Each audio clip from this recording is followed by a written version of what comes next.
Boa noite, presentes ao vivo e online. É uma honra estar aqui com a família Black, mas primeira vez aqui com vocês, né? Meu nome é Renata Schneider, eu tenho 35 anos, sou nutricionista de formação, fiz um mestrado em saúde pública e um doutorado que eu sempre falo de forma resumida em economia, mas agora eu vou falar para vocês o meu título real. Eu sou doutora em políticas públicas, estratégias e desenvolvimento pela Universidade Federal do Rio de Janeiro.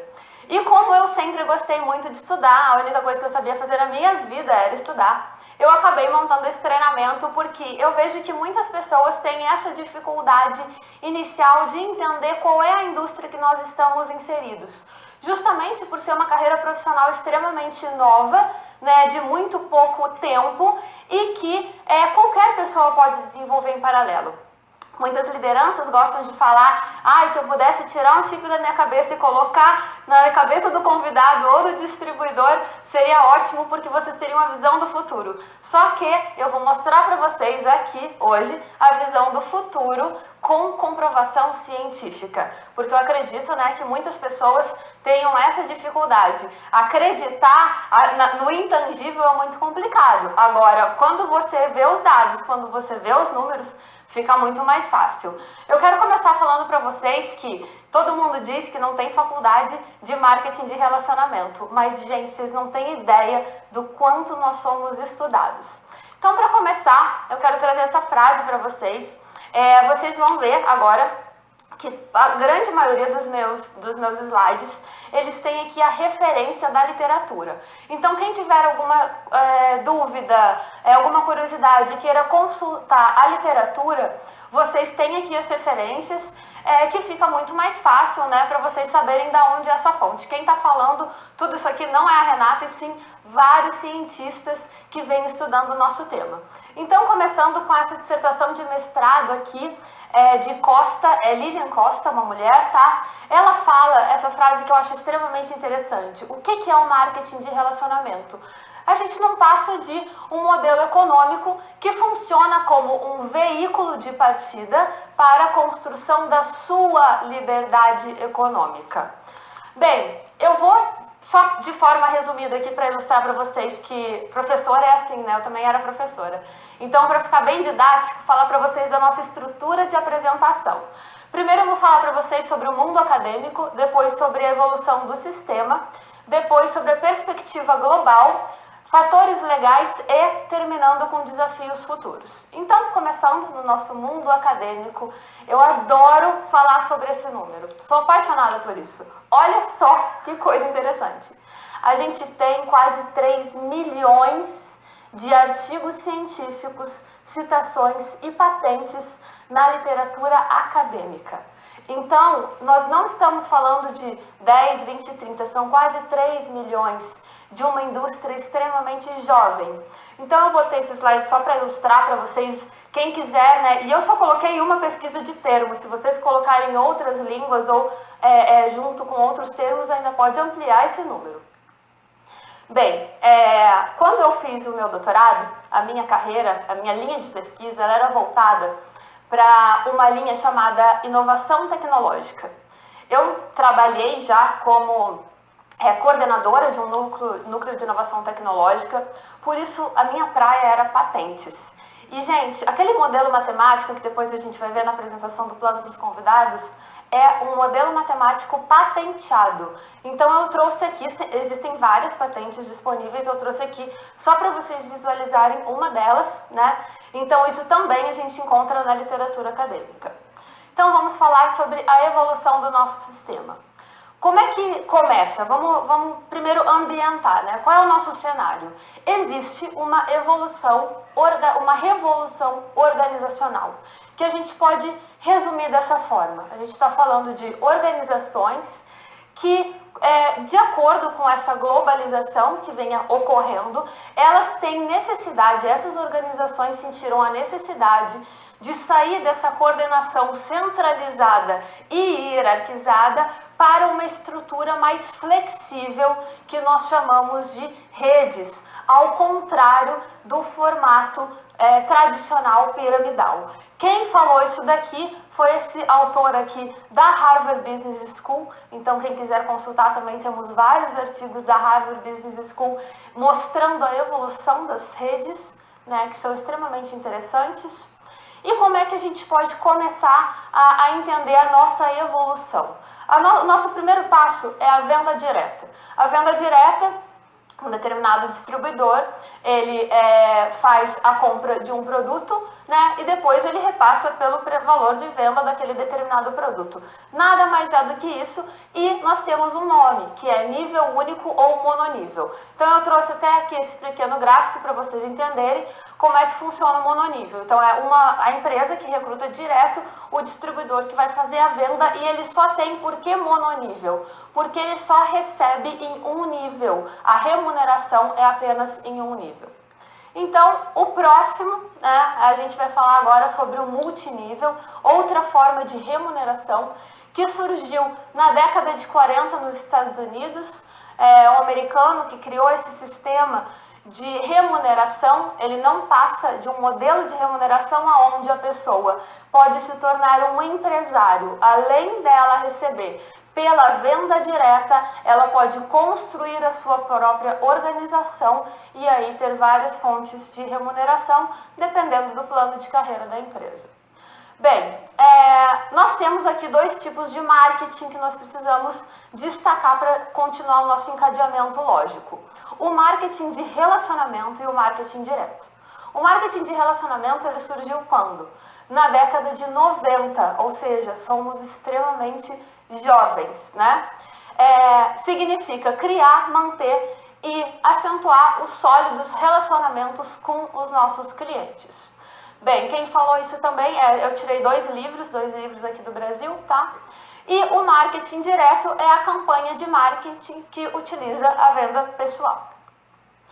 Aí, a partir dessas duas formas de remuneração, que eu já expliquei para vocês, a mononível e a multinível, e dessas duas formas de marketing, o marketing direto e o marketing de relacionamento, após a década de 90, surgiu o que a gente chama de segunda geração de empresas que trabalham nesse modelo que a gente está habituado já hoje, né, conhecemos em larga escala, que são empresas que oferecem uma grande oportunidade, né, uma abertura para a liberdade financeira e um caminho para quem quiser escapar do mundo corporativo.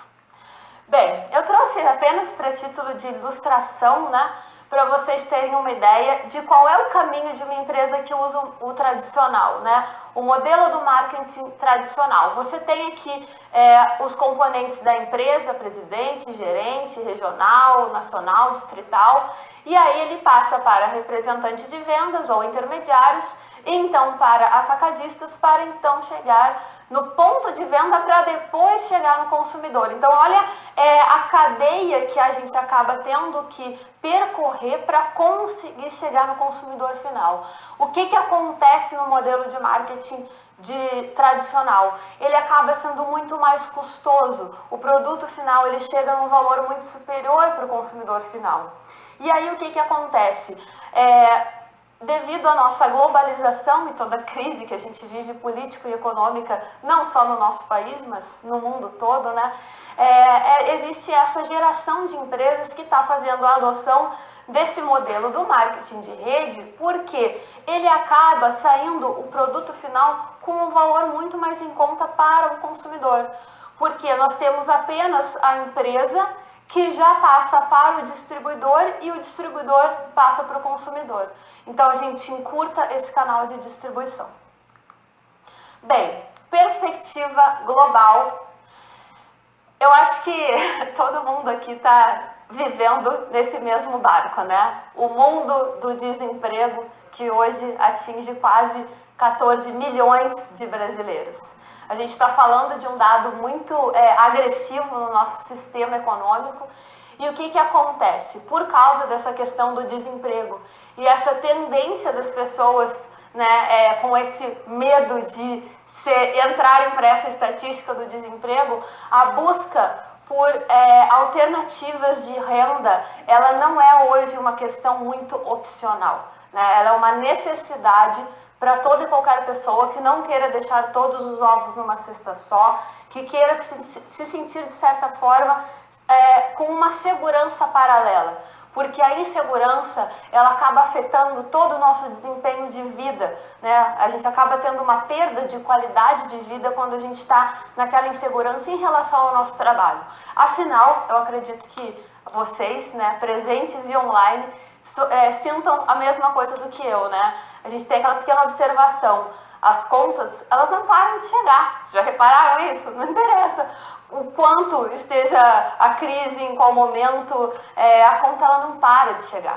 Então, as pessoas hoje elas estão procurando formas complementares.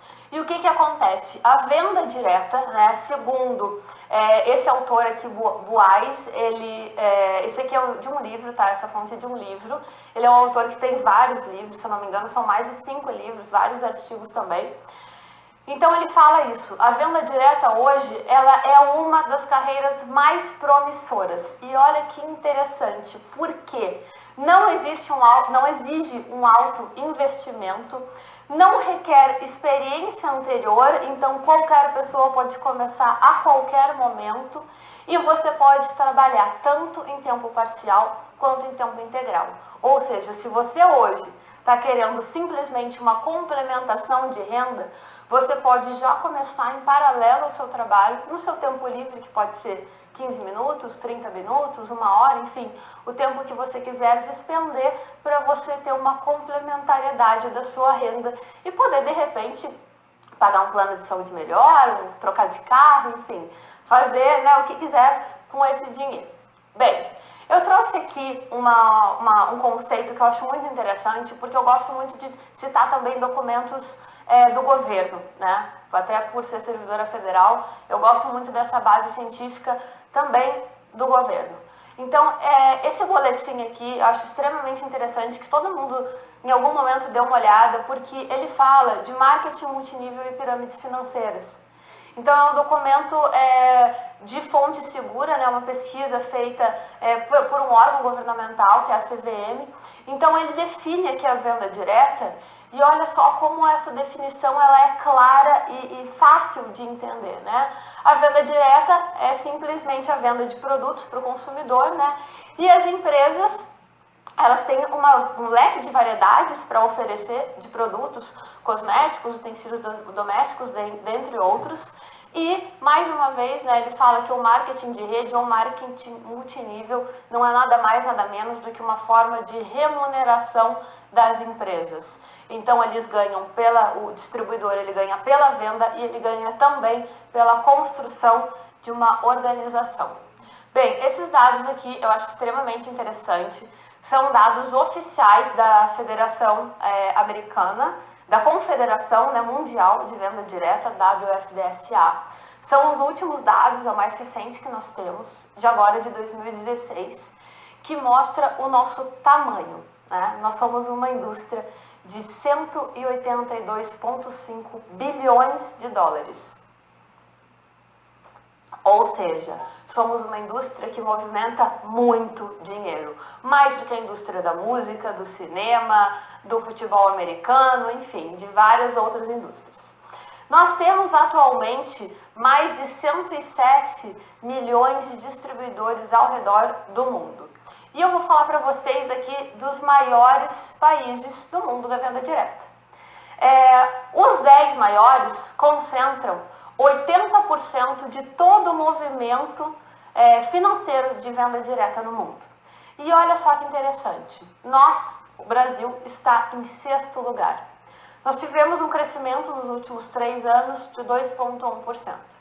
Por que eu não cortei aqui no 10º e deixei até o 16º? Eu acho que muitos de vocês vão entender, né, a nossa perspectiva de entender também um pouco sobre os mercados que nos rodeiam. E um deles é a nossa querida Argentina. A Argentina, vocês podem ver que o faturamento dela é muito menor do que aqui no Brasil. Mas olhem este dado aqui. O crescimento em 3 anos, nos últimos 3 anos, foi de 36%. Ou seja, um crescimento extremamente agressivo, para não dizer obsceno, né? Vocês podem observar que de todos os países, a Argentina foi o que mais cresceu a venda direta. Então, são mercados a serem explorados que nós ainda não temos ideia da dimensão desses mercados. Bem, eu acho muito interessante também a gente tentar entender, até porque tem muitas pessoas que às vezes assistem informações como essa, um treinamento como esse, justamente porque estão na dúvida de qual é o melhor caminho para se envolver no mundo da venda direta, né? Quais são as melhores empresas? Quais são os produtos que eu mais consigo realmente vender, comercializar e ter o retorno que eu desejo? Então, gente, o mundo do bem-estar e do cosmético e cuidado pessoal engloba aí junto mais de 60% de toda a venda direta. Então, quando a gente indica o que as pessoas mais gostam de indicar e que as pessoas mais gostam de consumir, realmente são esses dois itens, né? Bem-estar, cosméticos e cuidados pessoais. Bem, isso aqui é um dado bem interessante, né? 40% do faturamento, eu coloquei uma média, né? Tem empresas que repassam mais do que esse valor, outras menos, mas a média das empresas do mundo é que eles repassem 40% do faturamento para os distribuidores. Vamos fazer uma pequena conta aqui, então, 40% de 182,5 bilhões de dólares nos dá aproximadamente 73 bilhões de dólares, ó, pro nosso bolso. E aí, cerca de 3% dos distribuidores são aqueles top cheques de cada empresa. Ou seja, apenas 2 bilhões de dólares por ano é repassado para esses top cheques. Gente, se vocês conhecerem alguma indústria mais meritocrática do que essa, por favor, me apresentem. Porque eu não conheço nenhuma indústria tão meritocrática como essa aqui. O dinheiro não fica concentrado na mão de poucos, ao contrário, ele é muito distribuído na mão de muitos. 97% das pessoas distribuem, né, recebem esses 71 bilhões de dólares ao ano. Para quê? Né? Aí, como eu comentei com vocês antes, para viajar, para pagar uma parcela de um apartamento, para pagar um aluguel, para pagar um plano de saúde melhor, para pagar alguma dívida, para trocar de carro. Então, é uma indústria muito, muito meritocrática, onde a concentração de renda ela é distribuída de forma uniforme, de acordo com o desempenho de cada pessoa que está trabalhando. Bem, no Brasil, nós temos hoje cerca de 4,3 milhões de pessoas empreendendo nesse modelo de negócios.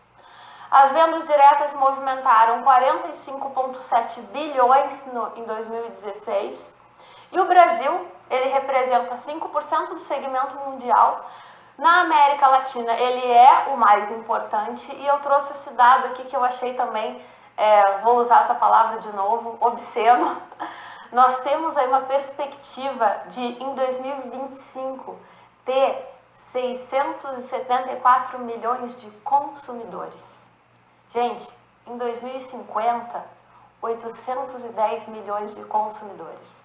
Então, não precisa pensar muito, basta olhar e analisar de uma maneira extremamente simplória esses números para dizer o tamanho da indústria gigante que a gente está construindo e que tem um crescimento que é inevitável, que já está acontecendo de uma forma extremamente natural. Bem, esse estudo aqui da Ernst Young, eu achei muito bacana, porque foi feito aqui no Brasil e ele fala por que as pessoas estão se envolvendo, né? Qual é a razão que as pessoas estão se envolvendo?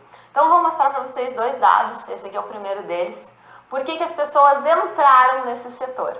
Então, a grande maioria das pessoas entrou no setor porque quer uma independência financeira, né? Seguido de pessoas que querem uma renda adicional. Seguido pelas pessoas que têm o desejo de ter o seu próprio negócio. Só 33% são consumidores. E 27% gostam de aprender coisas novas e 13% querem mais flexibilidade. Bem, o próximo dado eu vou falar esse dado aqui, até ele acaba mostrando de uma forma muito clara como a gente pode medir a diferença do sucesso das pessoas dentro desse negócio. É simples, né? Eles fizeram essa pesquisa e eles mostraram qual é o tempo de dedicação. Como que a gente vai construir a nossa liberdade financeira trabalhando 1 hora por semana? Ou como a gente vai construir de verdade a nossa empresa, o nosso empreendimento, trabalhando 4 horas por semana? E o que acontece? A grande maioria das pessoas, 33%, que provavelmente não são aqueles 33% de consumidores, né? 33% trabalham de 1 a 4 horas por semana. E aí o que acontece? As pessoas falam da dificuldade do resultado, da dificuldade de empreender nesse modelo de negócios. Muitas acabam desistindo. E olha só esse dado aqui. Fica claro que falta comprometimento. Fica claro que falta planejamento. Fica claro que falta organização.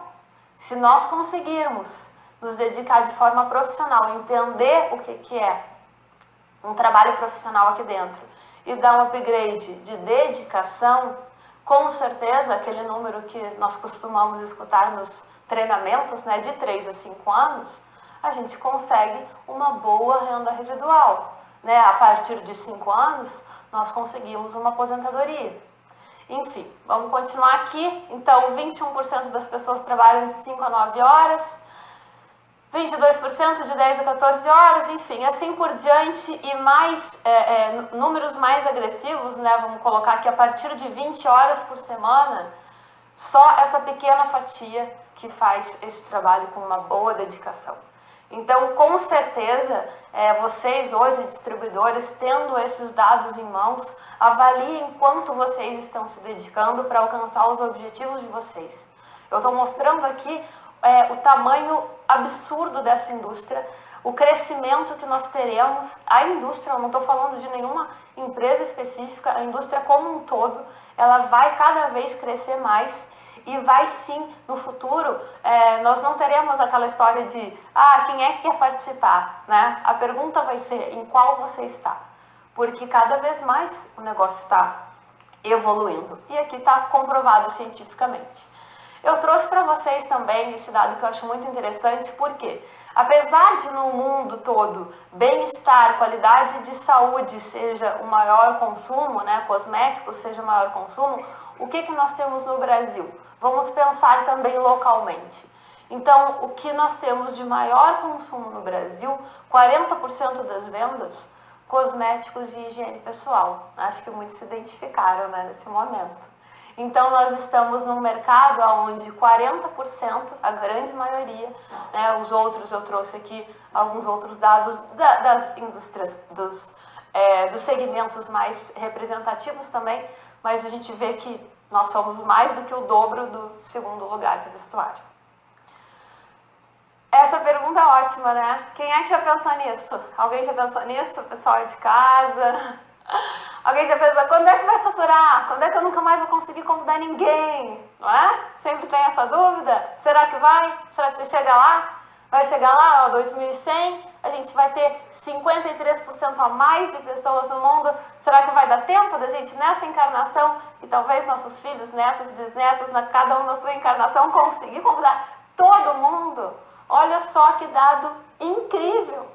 A cada segundo, 5 pessoas nascem, 2 pessoas morrem, então nós temos um saldo positivo de 3 pessoas por segundo. Vamos postar uma corrida? Quem é que consegue falar com essas 3 que estão nascendo agora? Quantas já nasceram desde que eu comecei a falar? Alguém conta aí, por favor. Gente, é um crescimento, um desenvolvimento incrível, né?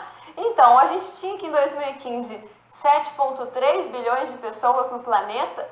Em 2030 teremos 1 bilhão a mais, né? 2050, 9,7 bilhões. E eu circulei esse dado daqui porque nos interessa e muito. Olha só o número de pessoas com 60 anos ou mais até 2050. A nossa previsão é de que dobre, ou seja, o dobro de pessoas com com mais de 60 anos. Então, estamos com certeza no melhor lugar. Eu não poderia deixar de falar também de alguns fatores legais, né? E eu gosto muito de falar, porque eu me lembro de várias pessoas sempre brincando nas apresentações, poxa, me perguntaram do imposto de renda, né? Então eu vou falar para vocês do imposto de renda, olha que bacana. O marketing de rede ele é considerado legal, né? Ele é autorizado por mais de 100 países. No Brasil, nós temos uma instituição chamada Associação Brasileira de Empresas de Venda Direta, que ela é membro da WFDSA e ela usa um código de conduta que ele foi desenvolvido, né, aplicado, esse código ele é o mesmo para todos os países, tá? Aí no Brasil também a gente tem um estatuto chamado Estatuto do Vendedor Direto. Então, quem quiser procurar no Google, inclusive tem lá o número da lei, eu não trouxe para cá para não ficar muita informação, mas esse Estatuto do Vendedor Direto ele está em conformidade com o Código Comercial Brasileiro e todas as empresas elas estão sujeitas às mesmas leis que regem toda e qualquer empresa no Brasil. Ou seja, está aqui o imposto de renda, ó. As comissões pagas sobre as vendas estão sujeitas ao recolhimento do imposto de renda na fonte. Então, muitos distribuidores, né, quando já completaram um ano aí, fechou o ano e começou o novo ano na empresa, receberam o seu demonstrativo de imposto de renda, com tudo ali já deduzido na fonte. Bem, pirâmides, esse assunto também todo mundo adora, né? Todo mundo tem uma curiosidade, mas o que é, como é que é? Tá aqui a diferença. E é muito simples. Pirâmide não tem produto. Quer coisa mais simples do que essa explicação? Como é que funciona uma pirâmide financeira? Eu também tirei essa explicação aqui, é de um livro, tá? Em inglês. Ele fala aqui, esse autor, o Moore, ele fala então que a pirâmide é um esquema onde você só ganha pela entrada do novo distribuidor. Você não tem nenhuma movimentação de produto, você só ganha pelo ato de recrutamento. Então, se uma pessoa te questionar, como é que eu sei que você não está trabalhando numa pirâmide financeira? É muito simples. Você pega um produto da tua empresa, entrega na mão da pessoa e faz a seguinte pergunta para ela. Você conhece alguém que consumiria esse produto? Se a pessoa responder sim, você fala, você quer comprar para levar de presente para essa pessoa? Se a pessoa falar quero, fala beleza, acabei de te provar que isso aqui não é uma pirâmide. Porque ela não é obrigada a ser recrutada para fazer o consumo. Ela pode simplesmente comprar. Então é essa simplicidade. Eu até trouxe aqui uma figura ilustrativa, né, para vocês verem aqui. Comissão a partir de vendas, na pirâmide comissão a partir do recrutamento. Bem, vamos falar dos desafios futuros? Eu sou o meu legado, né, toda a minha construção, minha carreira, ela é abraçada pela OIT, né, a minha tese de doutorado, o berço de muitas pesquisas veio da OIT. E eu não poderia deixar de ver como anda a OIT falando das nossas perspectivas, do mundo do trabalho. Existe hoje uma das temáticas da OIT, tá? Essas temáticas aqui, elas variam, né, de acordo com o foco da OIT. E esse ano surgiu uma nova temática que inclusive já entrou aqui nos temas oficiais da OIT, que é o futuro do trabalho.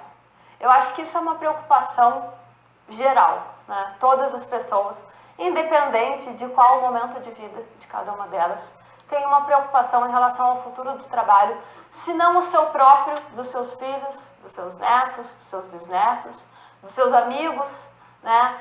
De muitas pessoas. Então, a OIT, ela traz hoje uma série de discussões que eu só vou apontar para vocês, né? Não vamos debater cada uma delas, senão precisaríamos de uma outra apresentação só para debater essa temática.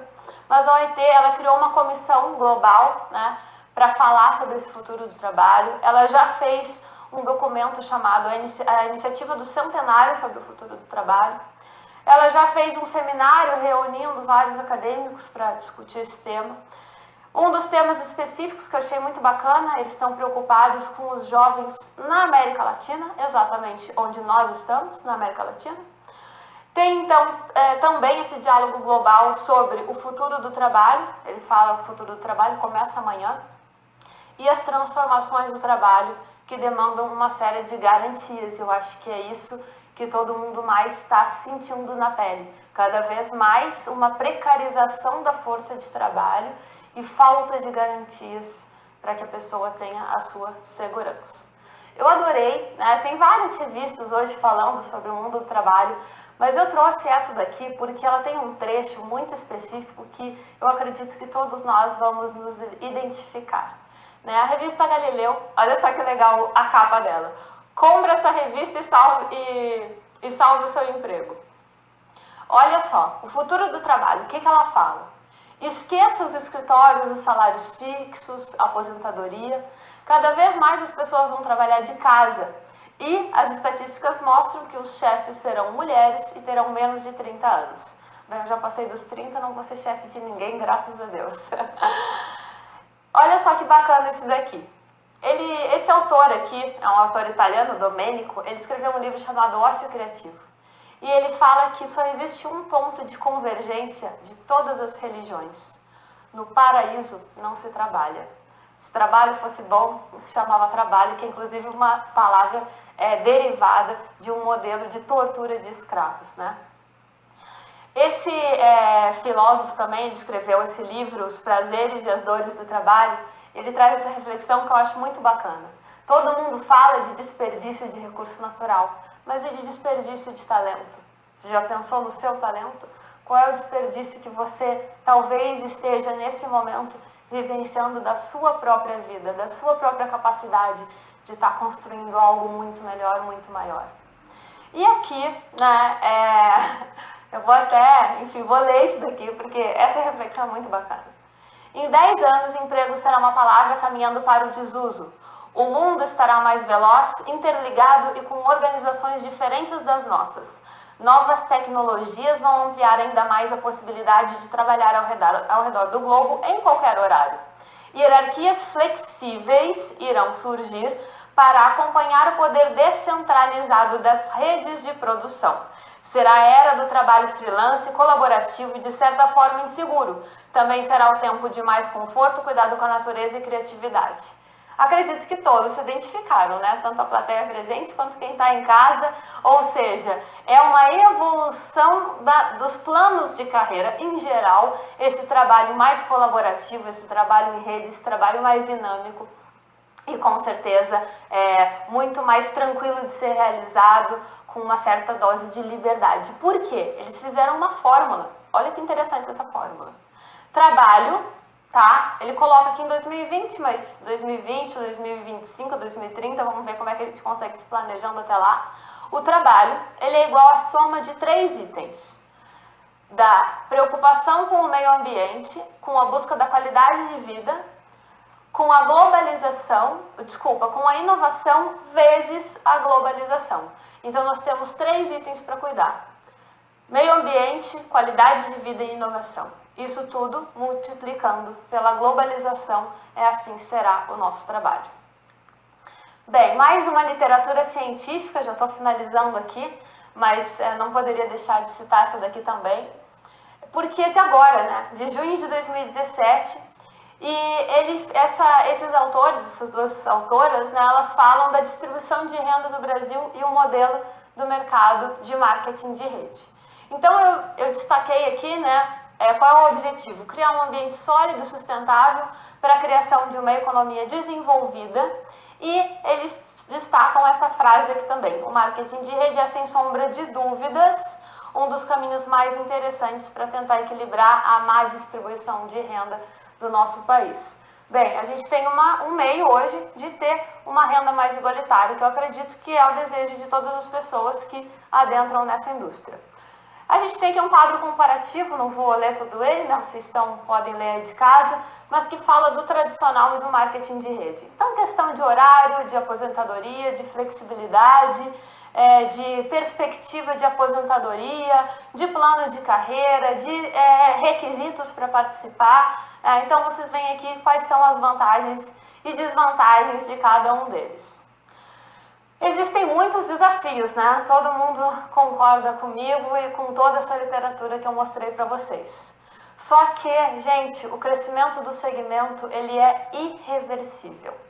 Querendo ou não querendo, entendendo ou não entendendo, cada vez mais pessoas vão se juntar a esse mundo de empreendedores que querem mais, que querem melhor, que precisam parar de deixar todos os ovos numa cesta só, porque a vida passa, ela é uma só e a gente precisa sim poder ter qualidade de vida para a gente poder estar perto das pessoas que a gente mais ama. Afinal, quando vê, já passou 1 ano, já passou 2 anos, o tempo foi-se e a gente não viu um filho crescer, não pode abraçar tanto quanto gostaria os amigos, a família, né? Então, para finalizar, essa frase do nosso ilustre Einstein: insanidade é você querer resultado diferente fazendo sempre as mesmas coisas. Vou deixar aqui os meus contatos, né? Quem quiser, enfim, me seguir